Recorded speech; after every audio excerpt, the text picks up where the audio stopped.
Welcome to Politox. This is the final episode focused on Argentina. We will explore three key areas of President Javier Milei's agenda: security, defense, and foreign policy. Argentina's current security plan under President Milei is built around several strategic measures. The Argentine government has introduced several measures to address crime and enhance public safety. A zero-tolerance policy has been implemented aiming to deter crime behavior through strict law enforcement.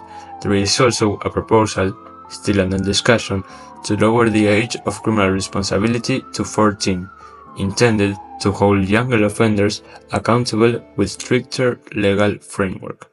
An anti-mafia law is being promoted to strengthen efforts against organized crime. The National Council of Internal Security is being empowered to improve coordination among national, provincial, and municipal authorities, fostering more effective strategies. Targeted operations against drug trafficking, especially in areas like Rosario, involve joint efforts from federal, provincial, and armed forces to disrupt criminal networks. Lastly, a measure to ban entry of foreigners with criminal records has been proposed to bolster national security, potentially reducing external threats. These initiatives, however, have sparked significant criticism. The zero-tolerance policy is viewed by some as overly harsh, potentially leading to a violation of civil rights. The proposal to lower the age of criminal responsibility has drawn opposition, with critics arguing it would criminalize youth without tackling root causes and impeding rehabilitation efforts. Empowering the National Council of Internal Security is seen by some as a move toward excessive centralization, potentially undermining local autonomy. Intensified anti-drugs operations, while necessary, could escalate violence if not carefully managed. Finally, the proposed ban on entry for foreigners with criminal records has been criticized as potentially discriminatory, with possible negative impacts on international relationships. The government's comprehensive approach to crime offers both potential benefits and notable drawbacks.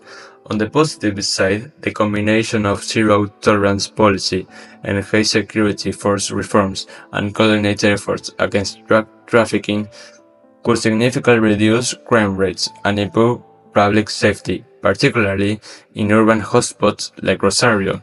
While national coordination could streamline efforts, it may also concentrate power. It is important to note that for national law enforcement to intervene in certain areas, state approval is necessary. If a state does not give this approval, the responsibility falls directly to the governor. Referring to the defense or national security, the Milei administration has implemented a series of measures to modernize Argentina's military capabilities. New decrees have expanded the armed force ability, allowing them to intervene in internal security issues. To bolster equipment, the government purchased 24 F-16 fighter jets from Denmark to restore supersonic capacity and 4 P-3 Orion aircraft from Norway to monitor Argentinian waters and combat illegal fishing. The defense budget saw a dramatic increase by almost 100% in 2024, with further boosts planned for 2025. Strategic reforms include a national defense planning cycle featuring a joint operation command for cyber defense and aerospatial control. The armed forces are also being trained to tackle emerging threats in cyberspace, electromagnetic spectrum, and outer space, emphasizing international cooperation. These efforts enhance national security, modernize the military, and position Argentina to address contemporary challenges. Despite these advancements, the Milei administration defense policies have drawn considerable criticism. The decision to involve armed forces in internal security is highly controversial, since they are reversing a post-dictatorship norm and sparking fear of human rights abuse and the militarization of the law enforcement. Critics highlight the massive defense budget surge, almost by 100% in 2024, as a potentially diverting funds from vital social services like healthcare and education. The acquisition of costly military hardware such as F-16 jets is criticized since the government is prioritizing the defense over urgent domestic needs like education, healthcare, poverty, inequality. The emphasis on external threats and cutting-edge domains like cyberspace and outer space is seen by some as neglecting more persisting internal challenges. Furthermore, the expanded military role in internal affairs raises concerns about the overreach and potential abuse of power, threatening civil liberties and democratic principles. Since taking office, President Milei has significantly reshaped Argentina's foreign policy by aligning closely with the United States, marking a sharp departure from the country's balanced approach but being more friendlier with countries like Russia or China. This shift could strengthen diplomatic ties, potentially unlocking economic benefits, security cooperation, and greater access to Western markets.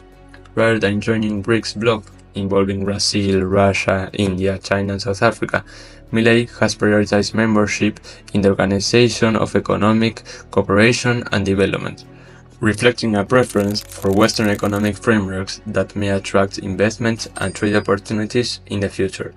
Additionally, the government seeks to flexibilize Mercosur by relaxing its norms, which could enable free trade agreements both within the bloc and with external patterns, forecasting economic flexibility and growth. Despite ideological differences, Milei administration has maintained pragmatic trade relationships with China and Brazil, two of Argentina's key commercial partners, ensuring vital economic ties remain intact. Javier Milei has a notable and public relationship with President Donald Trump, who has publicly referred to him as his favorite president. This bond was highlighted by their meetings and Trump's vocal admirations for Milei's economic measures. With Trump's return to the power, the relationship could yield significant benefits for Argentina, like a free trade pact, which is around the corner, but there are some obstacles imposed by Mercosur, and could help Argentina get a better deal in the International Monetary Fund. In addition, Trump's price might attract US investments to Argentina. However, Milei's foreign policies has sparked notable criticism and potential drawbacks. The strong alignment with the United States and Israel puts you in a difficult position to have a good relationship with other Middle East countries. Rejecting BRICS' mainstream ties with emerging economies potentially limits Argentina access to these markets. The push to flexibilize Mercosur could have weakened the bloc's unity, diminishing its global trade influence. Critics also highlight pragmatic approach to China and Brazil is inconsistent with the government's ideology. Furthermore, diplomatic controversies, such as a dispute with Spain that promotes an ambassador recall and tensions with Venezuela over electoral issues, have surged criticism of the government by Argentine media. This could complicate trade and diplomatic efforts with this country. Proposals like relocating the embassy of Jerusalem have fueled concerns about further isolation, amplifying these challenges. Now it's time to learn an economic concept: public goods. Public goods provided by the government that everyone can use without reducing their ability to others. They are non-excludable. This means that no one can be denied the access, and non-rightables, that one person uses doesn't limit another one from using it. Some examples include clean air, national defense, and public parks. These goods are essential for social well-being and are funded through government resources, since no private company can generate a profit from the investment. Here are how they apply to the specific areas we analyze above. Security. Government spending on police and anti-crime program enhances safety for all citizens, even though it requires significant funding. Defense. A strong military protects the entire nation and maintains regional peace, benefiting everyone regardless of individual contribution. Foreign policy. Effective diplomacy fosters trade deals and international relationships that boost the economy for the whole population. These investments in public goods use resources that could be spent elsewhere, but their benefits make them vital for the nation as a whole. So that's it for the series of Argentina. In this episode, we explore different topics outside economics. Next month, we're gonna talk about the US and Trump's second term. Hope to see you there. Bye.